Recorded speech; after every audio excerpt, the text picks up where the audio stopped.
ఇది వచ్చేసి నేను మటన్ పులుసు చేస్తున్నాను. ఫస్ట్ మనం దానికి తగినంత ఆయిల్ వేసుకున్నాను. ఎందుకంటే కొంచెము మటన్లో కానీ చికెన్లో కానీ కొంచెం ఆయిల్ ఎక్కువగానే ఉంటే బాగుంటుంది అన్నమాట. ఇప్పుడు వచ్చేసి దానికి తగినట్టు 1/2 kgకి ఎంత అల్లం పేస్ట్ వేసుకోవాలో దానికి తగినట్టు అల్లం పేస్ట్ వేసుకుంటున్నా.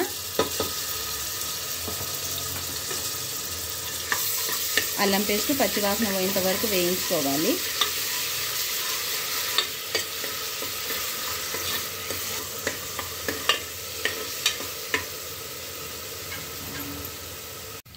అల్లం పేస్ట్ వేగింది. ఇప్పుడు మటన్ యాడ్ చేసుకొని ఉప్పు పసుపు వేసుకొని ఫస్ట్ ఒక 10 to 12 minutes ఉడికించుకుంటే సరిపోతుంది. ఫస్ట్ వచ్చేసి ఆయిల్ అల్లం పేస్ట్ బాగా కలిసేటట్టు కలుపుకోవాలి. మటన్కి అంతా బాగా పట్టాలి.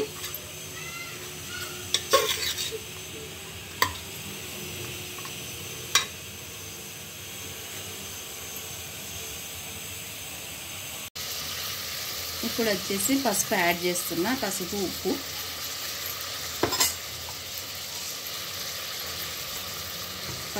యాడ్ చేసి ఇది కూడా బాగా కలిసేటట్టు కలుపుకోవాలి.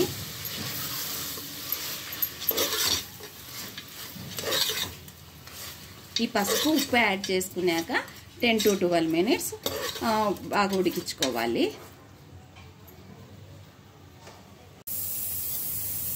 10 minutes మధ్య మధ్యలో కలుపుకుంటూ ఉండాలా.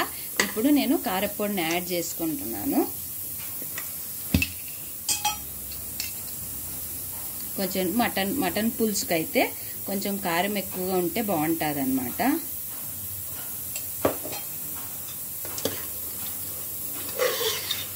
మటన్ పులుసుకే అనే కాదు, చికెన్ అయినా మటన్ అయినా కొంచెం కారం స్పైసీగా ఉంటేనే మనం మటన్ కానీ చికెన్ కానీ తినగలము. ఇంకా మటన్లో అయితే ఇంకా కొంచెం ఎక్కువగా ఉంటేనే మటన్ పులుసు అనేది బాగుంటుంది. ఇది కూడా కారం కూడా బాగా కొద్దిసేపు ఆయిల్లోనే బాగా పట్టుకునేటట్టు ఉన్నించుకోవాలి. ఒక 5 minutes అట్లే మగ్గనిచ్చుకోవాలి కారంలో. ఇప్పుడు దాంతోపాటు కొంచెం పుదీనా యాడ్ చేస్తున్నాను.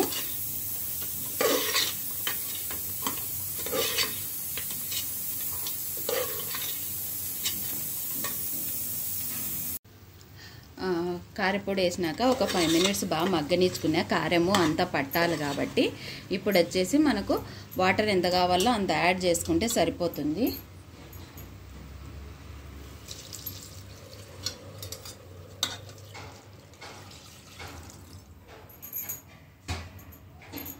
వాటర్ ముక్క మునిగేల దాకా వేసుకుంటే సరిపోతుంది. మనకు ముక్క మునిగేల దాకా ఎందుకన్నానంటే కొంచెం కొందరు గట్టిగా తింటారనమాట. కొందరు పులుసు కావాలని కొంచెం వాటర్ యాడ్ చేసుకుంటారు. అలా అనమాట. కొంచెం ఎక్కువ కావాలనుకుంటే కొంచెం వాటర్ యాడ్ చేసుకోవచ్చు. ఇప్పుడు నేను ముక్క మునిగేల దాకా వచ్చినా కదా, నాకు ఇంకో కొంచెం పులుసు కావాలి కాబట్టి ఇంకో కొంచెం వాటర్ యాడ్ అయితే చేసుకుంటాను.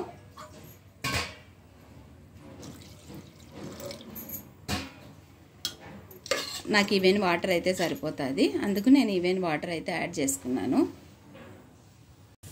వాటర్ యాడ్ చేసిన తర్వాత ఇంకా నేను మూత పెట్టుకుంటున్నా. మూత పెట్టుకొని ఒక 5 to 6 విజిల్స్ వస్తే సరిపోతుంది. 6 విజిల్స్ వచ్చింది. 6 విజిల్స్ వచ్చినాక మూత తీసాను అనమాట.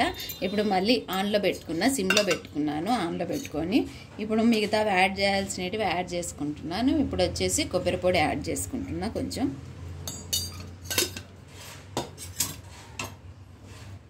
కొబ్బరి పొడి యాడ్ చేసుకొని ఒకసారి మొత్తం కలుపుకోవాలి.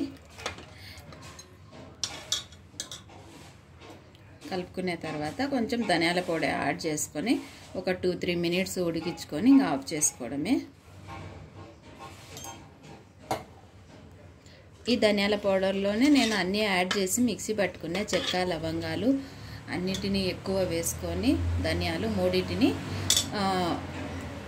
ఫ్రై చేసుకొని పెట్టుకున్నాను అన్నమాట.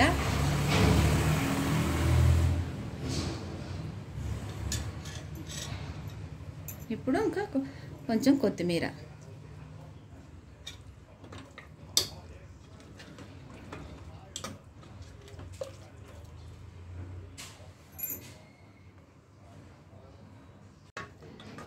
మటన్ పులుసు అయితే రెడీ అయిపోయింది.